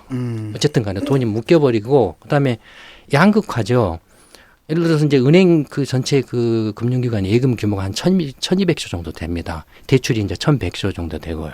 그러니까 가계부채가 1100조죠. 1200조고 1100조면 그래도 예금이 조금 많으니까 괜찮지 않느냐라고 이렇게 생각하실지 모르지만 예, 모든 것이 극단적인 양극화해 가지고 은행 예금 1200조 가운데 재벌 오너들이나 이런 분들이 하는 예금 몇백조 됩니다.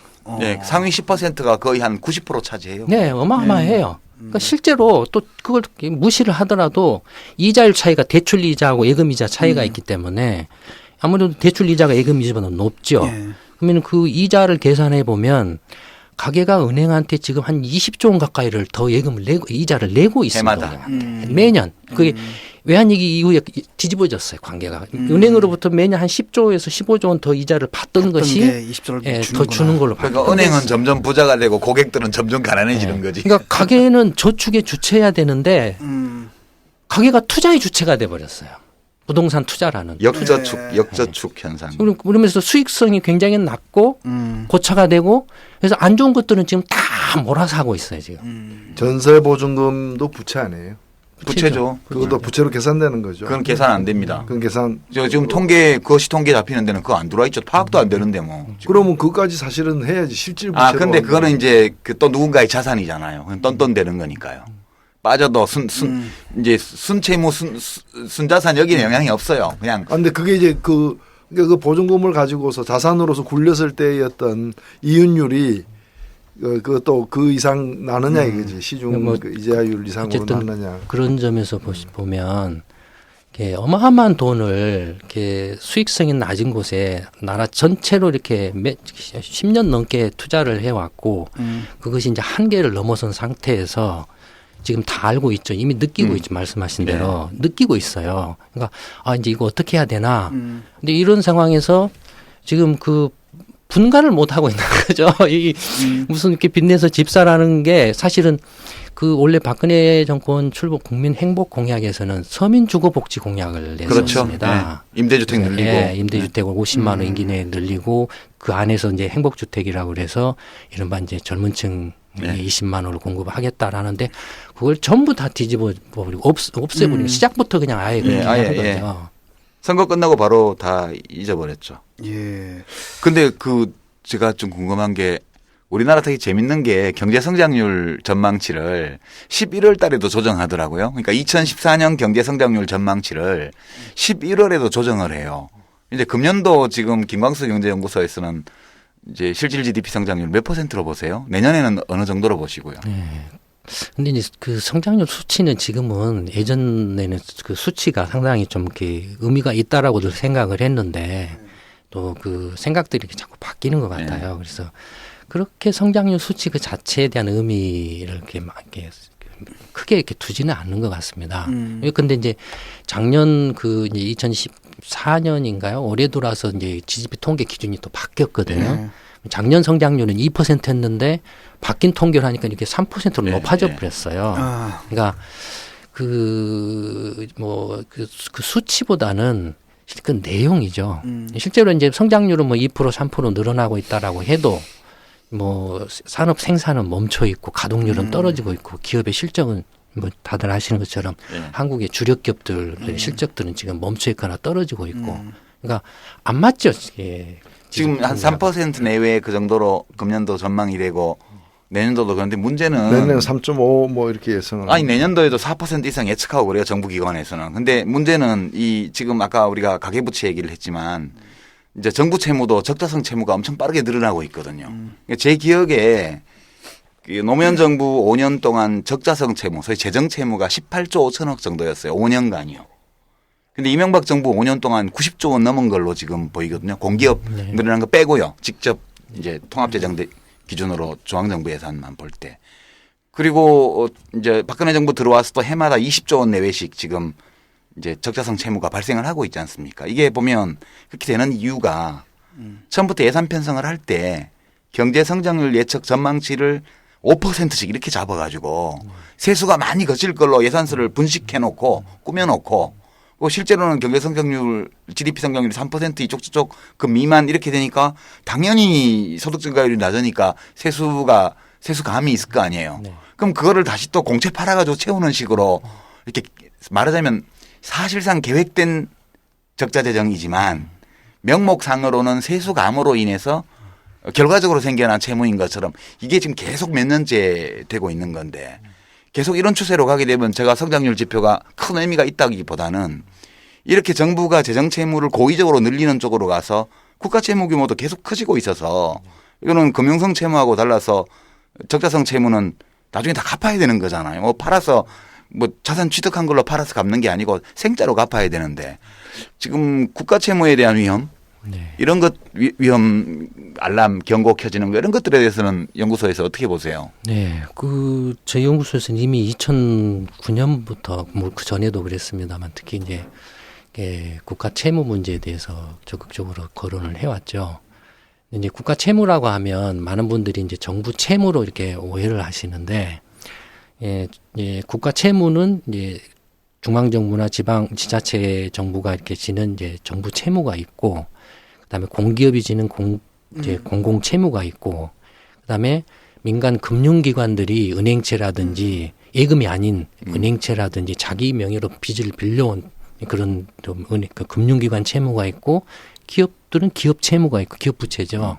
가게는 가게 채무가 있고, 이걸 다 합한 게 이제 국가 채무죠, 사실. 그 개념으로 보면 네, 이게 다 합한 게 나라의 온갖 빚 다 합한 이미 게 그 그거구나. 국제기관이나 외국에서는 그 국가 채무라는 표현을 쓰지 않습니다. 네, 의미가 별로 없겠네요. 가버먼트 그 대시라고 이렇게 정부 채무라는 표현을 쓰죠. 네. 아니면 퍼블릭 대시라고 정부하고 공기업 부분을 다 합쳐서 하는 이제 공적 채무라고 국가 채무라고 하지 말고 공공 채무라고 하죠. 공적 채무. 예, 공공 채무, 공적 채무 이렇게 표현을 쓰는데, 그러니까 그 한국의 경우에는 지금도 이제 이렇게 정부 쪽이나 정치권에서는 국가 채무 하면은 정부 채무로 이렇게 동일시하고 있죠. 근데 그건 잘못된 거고요. 저희 연구소가 이제 한국은행에 이제 그 자금 순환표라는 게 있습니다. 한국 전체 각 주체별로 금융 자산 부채 상황을 이제 종합을 해놓은 건데요. 그거에서 이제 그 조사를 해본 바에 의하면 이자를 내는 이제 대출이라든지 채권, 뭐 기업 같으면 회사채나 이런 거죠. 이자를 내는 유이자 채무 규모만 이렇게 쭉 각 주체별로 이렇게 조사를 해보니까 전체적으로 한국의 국가 채무가 4,500조 원. 4,500조. 민간까지 다 민간 가계 채무까지 다. 예. 그러니까 GDP의 3배 이상에 달하죠. 굉장히 높은 수준입니다. 그러니까 그 증가 속도는 뭐 각 경제 주체별로 뭐 기업 채무도 다른 나라에 비해서 높고 가계 채무는 말할 것 없이 가장 높은 축에 들어가고 뭐 금융기관 채무도 경제 규모라든지 이런 것에 비하면 상대적으로 높고 정부 채무는 이제 그 공기업 쪽 채무로 이렇게 분식되어 있기 때문에 공기업 채무하고 같이 묶어서 보면은 한국도 정부 이제 공적 채무 비율이 GDP 대비로 80-90% 육박하니까 90% 가까이 육박을 하니까 유럽이랑 맞먹는 수준. 네, 거의 비슷한 수준입니다. 실제로 지금 LH공사나 뭐 수자원공사는 전부 재정에서 다 보조를 해주고 있어요. 그리고 이 성장과 관련해 가지고 아까도 이제 그 1차 분배에서의 어떤 그 여러 가지 이제 파행이나 이런 파탄이 결국 이제 복지에 있어서도 이제 부담을 가중시키고 또 제대로 이제 안 되고 있는데 과거 박정희 시대에 1% 성장이 한 30만 개 일자리를 만들어냈다면은 노무현 정부 때는 1%가 10만 개. 10만 개도 안 됐어요. 한 8만 개, 7만 개 그 정도.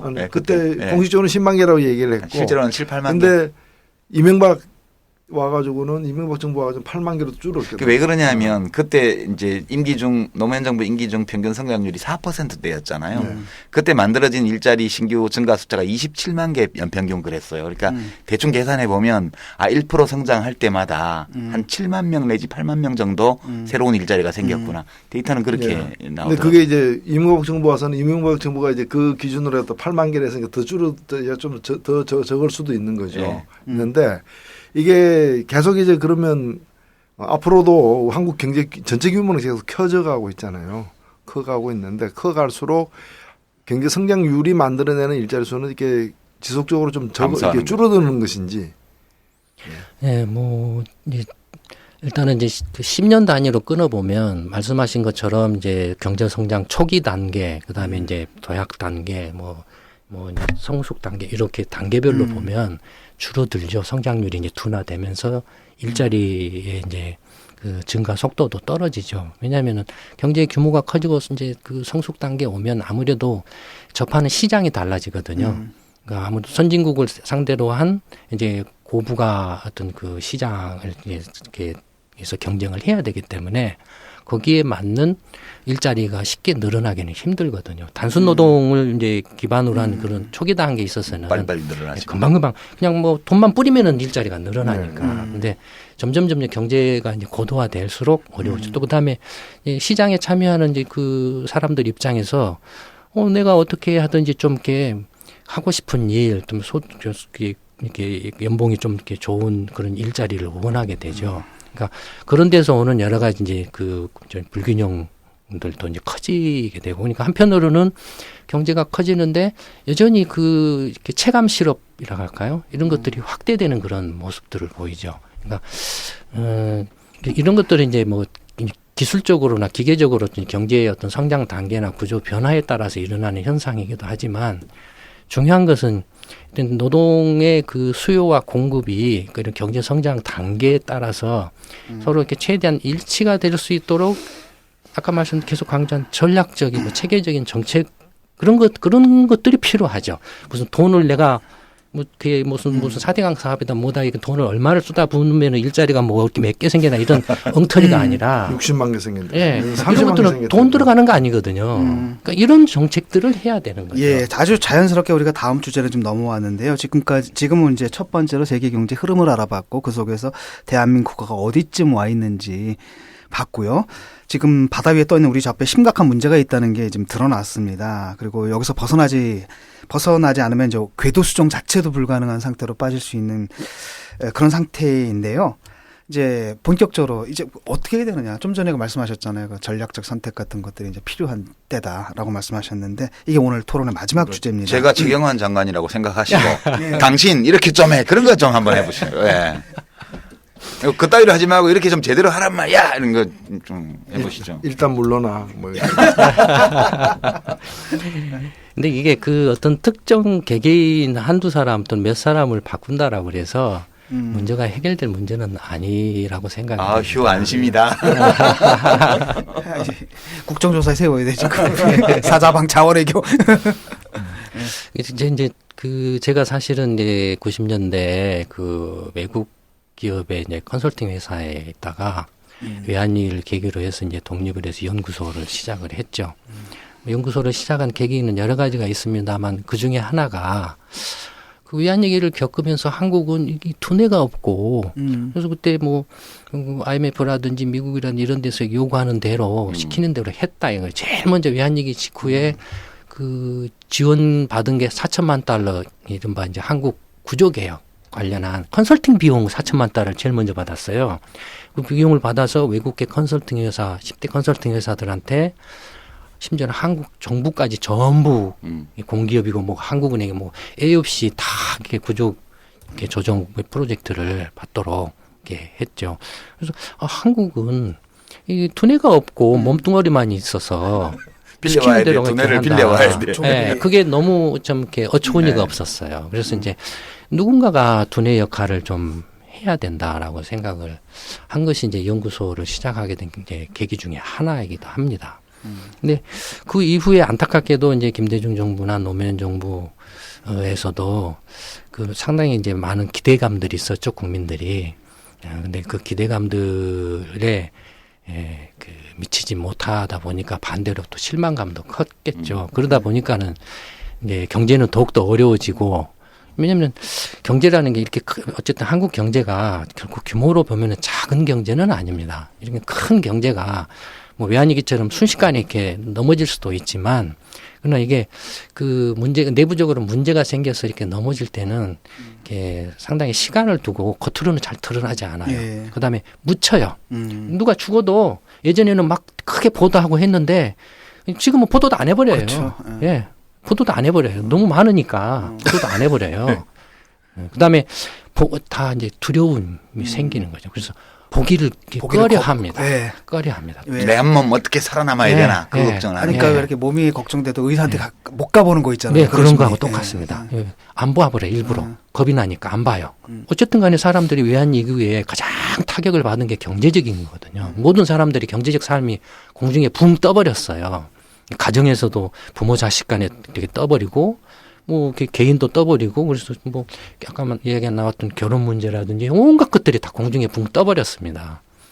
근데 누군가가 이게 전략적으로 나라 경제를, 국민들이 이렇게 힘들어하는 경제 문제를 체계적이고 전략적으로 이렇게 풀어가야 되는데 그런 것들이 없었다라는 겁니다. 그러다 보니까는 뭐 2007년, 8년 이제 그 선거 때는 경제가 그냥 이제 완전히 이제 이슈가 됐죠. 그래서 경제 대통령, 그 다음에 그 선거에서 그 기업인이나 경제적으로 성공한 사람이 주목을 받기 시작. 그전에는 그런 사람들이 없었습니다.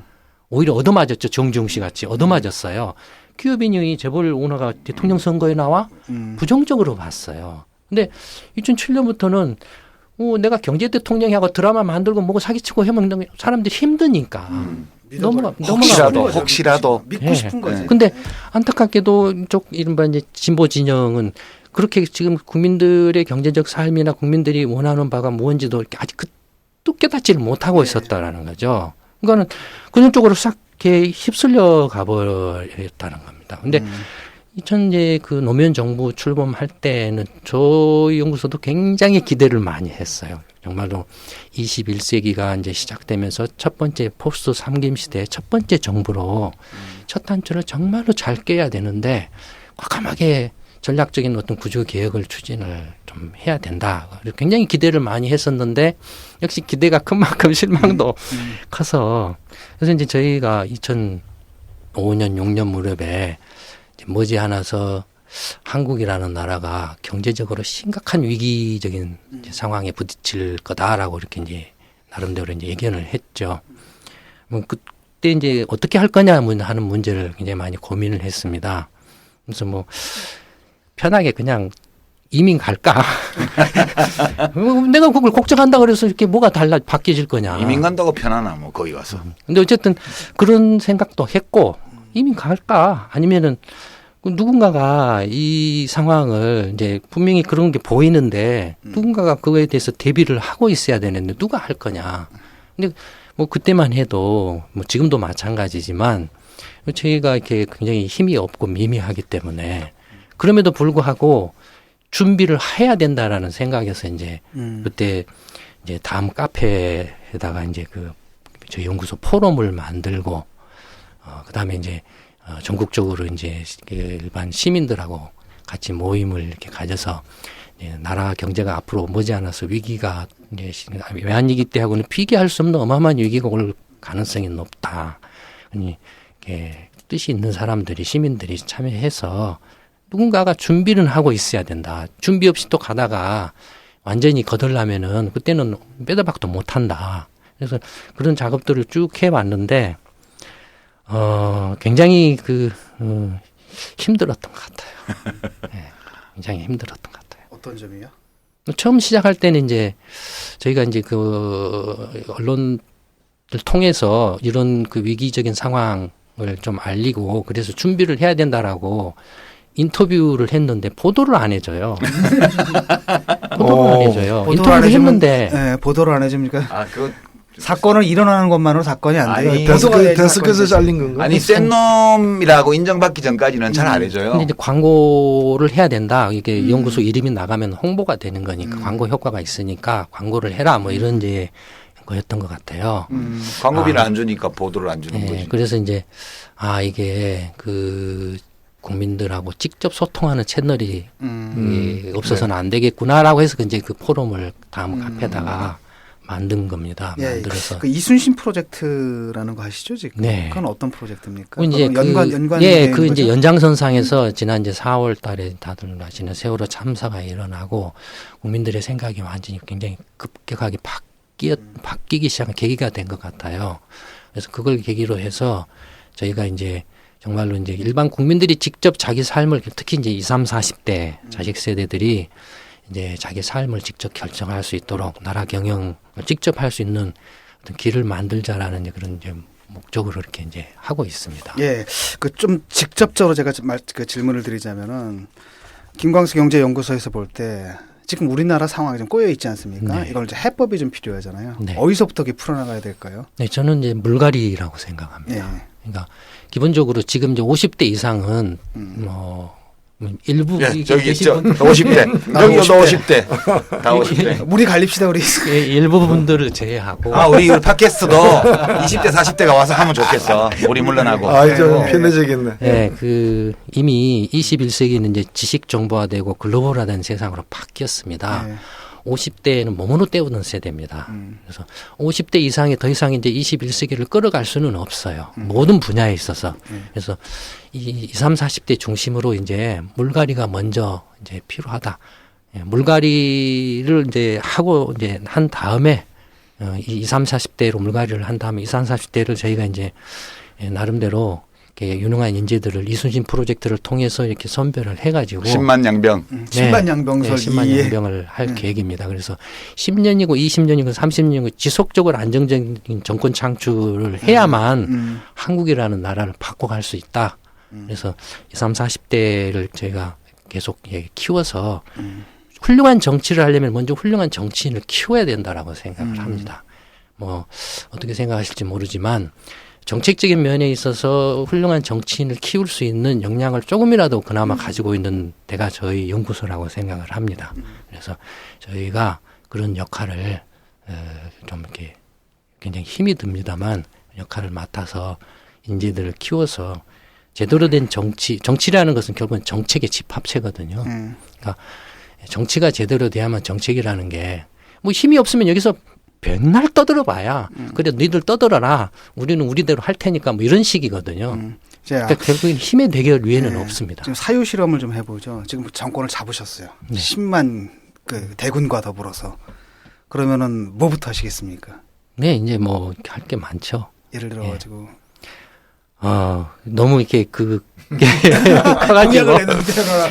근데 이제 그 국가를 이제 경영을 한다라고 하면 기업을 경영하는 거랑 똑같습니다.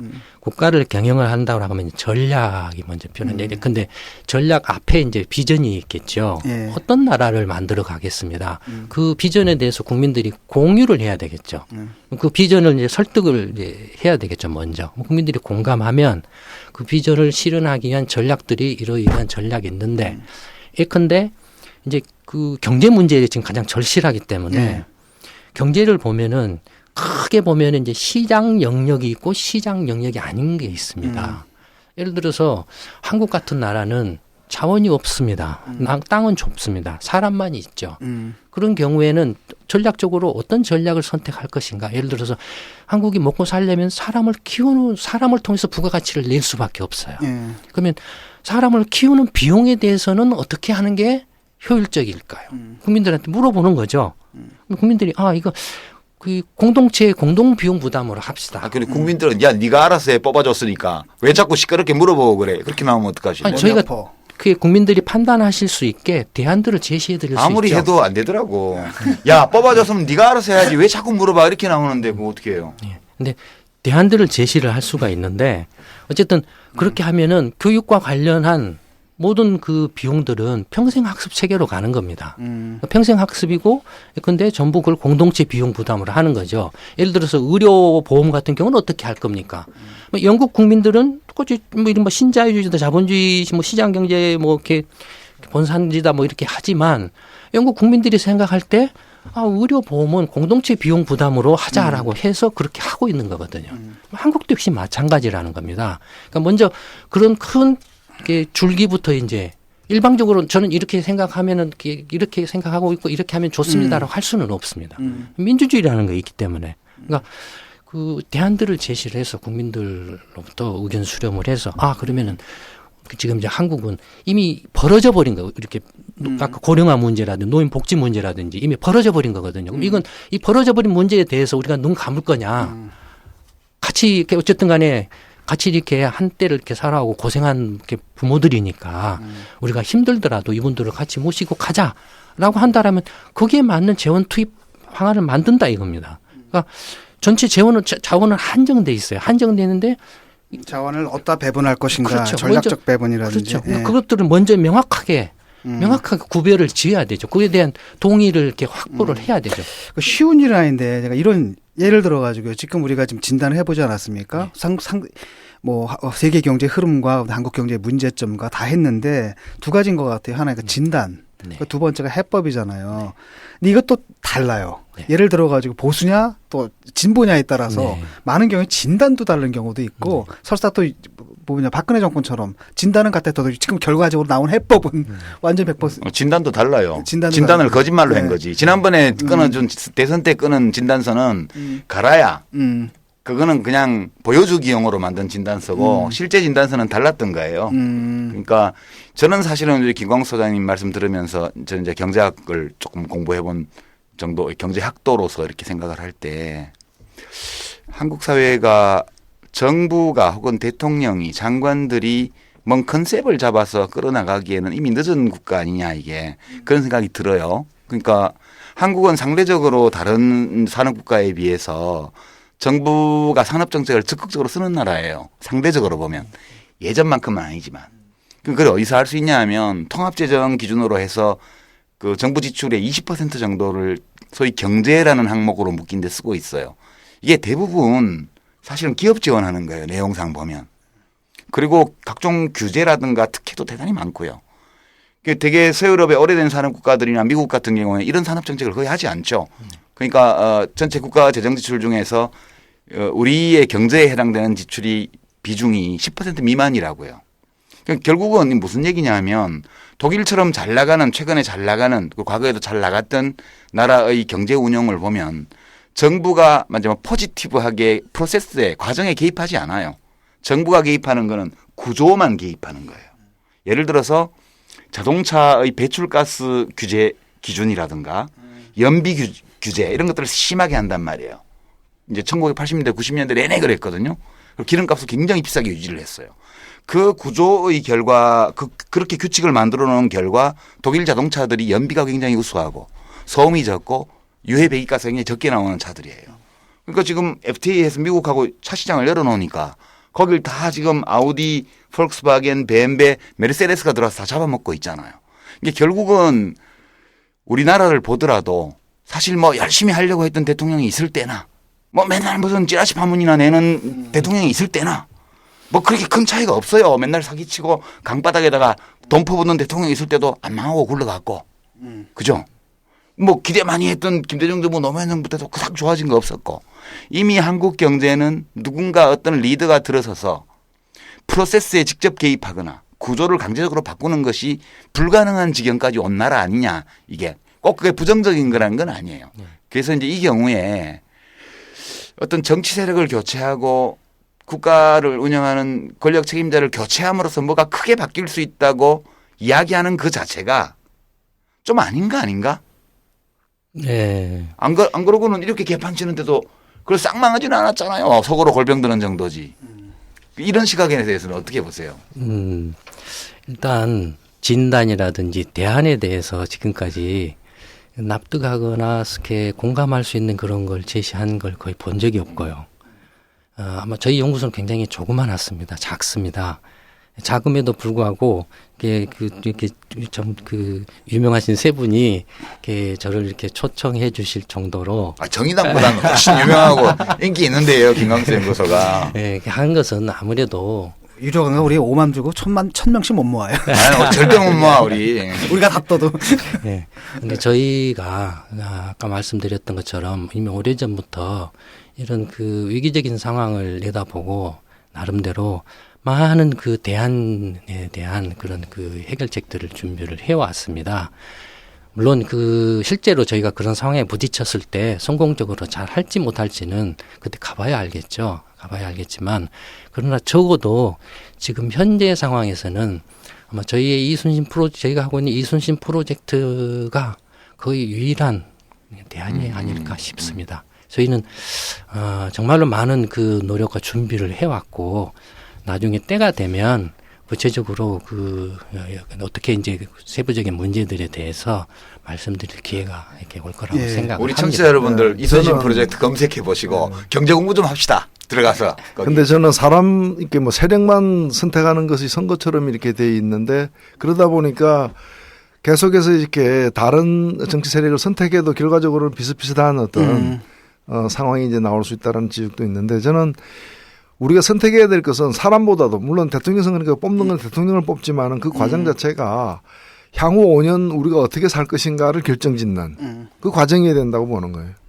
아주 내가 상징적으로 얘기하면은 현재 우리 뭐 GDP 중에서 함께 나눠 쓰는 비율이 우리가 한 27, 8% 되더라고요. 예. 그게 이제 미국이나 일본은 한 35% 이렇게 되고 뭐 프랑스 같은 한 51, 50 넘어가죠. 예, 50 넘어가는 이제 스웨덴 57까지 가던데 그럼 우리의 이게 28% GDP 중에 28%를 함께 나눠 쓰는 이 방식은 누가 정했느냐 이게. 그리고 이것은 대통령에게 맡길 거냐. 우리가 이제 가장 좋아하는 대통령 하나 뽑아놓고 이 사람한테 어떻게 하든 당신이 그거 정하세요. 혹은 국회의원 300명 뽑아놓고 국회에서 정하세요. 이럴 문제가 아니지 않느냐. 아니 근데 물어보면 귀찮아 안 되니까. 아니 그러니까 그건 정치인들이 정치를 잘 해야지.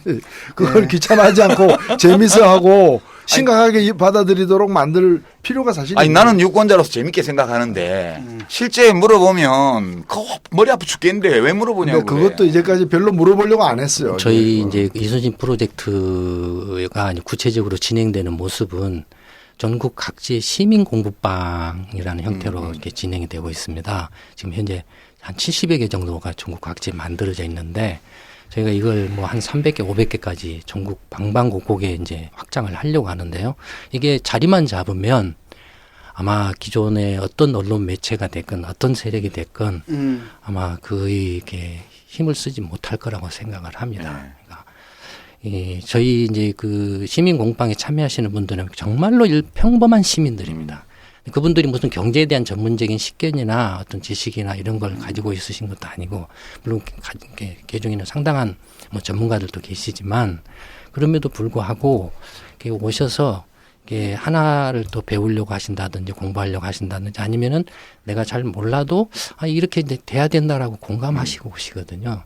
저희가 지금 피부로 느끼는 건 충분히 가능하다라는 그 가능성을 많이 느끼고 있습니다. 그러니까 한번 들어가 봐야겠다. 예. 네, 커리큘럼 내용도 좀 조사해보고. 네. 그러니까 청와대 동양보고가 이런 걸 동양보고 해야 돼. 무슨 문고리 3인방이 어떻고. 우선 중국집에서 뭘 먹었고 이런 거를 하고 있으니 한심한 그게 거지. 안 되는 거지. 최근에 김강수 경제연구소 김강수 수장 동양보고 이런 거를 해야지. 그런 걸 해야지. 몇 명이 모였더라. 뭐. 그렇지. 얘기가 심각하게까지 나왔다. 그리고 회비는 얼마더라 이런 거. 예. 지금 말씀을 들으니까 이런 생각이 들어요. 아까 그랬잖아요. 시민들한테 물어보면 괜찮아 한다고. 귀찮아해. 예, 근데 그 말도 맞는데 어차피 모든 시민들이 다 경제에 관심을 갖지는 않는 것 같아요. 그래서 보통 흔히 이제 그런 말 하잖아요. 공론의 장. 그러니까 시민들 중에 특정한 계층들은 분명히 정치에 굉장히 관심 갖고 나름대로 지식을 갖고 이 사람들이 사실 민주주의, 여론을 선도하면서 민주주의의 토대를 이루는데 우리는 이런 층이 좀 없으니까 정치와 시민이 만나는 공간에 선전선동이 들어가요. 그러니까 똑같은 사안에서도 사회적 합의가 안 되는 거죠. 정권 잡음 얘기가 바뀌는 거예요. 그렇지. 뭐 이러다 보니까 사회적 합의라는 게 이루어지지 않으니까. 학습과 토론을 해야 되는데 선전선동만 해. 예. 그래서 그 이순신 프로젝트가 좀 전에 말씀하신 거 제가 말씀드리니까 공론의 장을 만드는, 그리고 그걸 통해 가지고 우리 진짜 정치가 제대로 기능해서 경제 문제도 해결할 수 있는, 사실 문제를 해결하고 우리가 정치를 하는 거잖아요. 근데 우리나라는 멀쩡히 해결될 문제도 정치만 들어가면 꼬아져 나와. 5차 방정식 돼서 나오거든요. 그래서 그런 계기가 됐으면 하는 우리만 그런 게 아니고 바람입니다. 대충 다 그래요. 어느 나라나. 그러니까 욕만 하고 정도 차이가 있죠. 그래도. 그럼 다음에 다루고. 욕만 하고 비판만 해서 문제 해결되지 그렇죠. 않습니다. 대안을 만들어야 됩니다. 또 하나는 그 그럼요. 브레인이 좀 있어야 된다는 생각. 저도 이제 계속 이게 강조를 했는데. 그러니까 머리는 축구할 때 탱크가 헤딩할 있어야 때만 쓰라고 있는 게 아니야. 그렇죠. 이런 거 할 때 쓰라고 있는 거지. 마지막으로 공개 방송 안내 말씀드리겠습니다. 서울 공개 방송이 이번 주 금요일 저녁이니까 사흘 앞으로 다가왔네요. 공개 방송 안내가 나간 뒤 바로 참가 신청은 마무리됐다고 하네요. 벌써 끝났어요? 예, 신청 못하신 분들 서운하지 않게 신청해 주신 분들 한 분도 빠짐없이 19일 저녁 7시부터 방송 시작하니까요. 그 시간까지, 그 전까지 시간 맞춰서 금천구청 대강당으로 입장해 주시면 감사드리겠습니다. 꼭 오셔야 됩니다. 예, 이게 어려운데 날씨 춥다는데. 예, 오고 싶은 분들도 아내는 괜찮습니다. 많이 계시니까요. 난방 된다는 얘기. 난방 됩니까? 예, 예. 아내는 괜찮습니다. 걱정하지 마시고 오십시오. 오늘 방송 여기까지 하겠습니다. 우리 그럼 금요일 날 현장에서 뵙겠습니다. 오늘 김광수 경제연구소 소장님 나와주셔서 너무나 좋은 말씀들 해주셨습니다. 감사합니다. 네, 감사합니다. 고맙습니다. 네, 오늘 즐거웠습니다. 네, 감사합니다. 대박 나시기 바랍니다. 이 네. 사장님 프로젝트.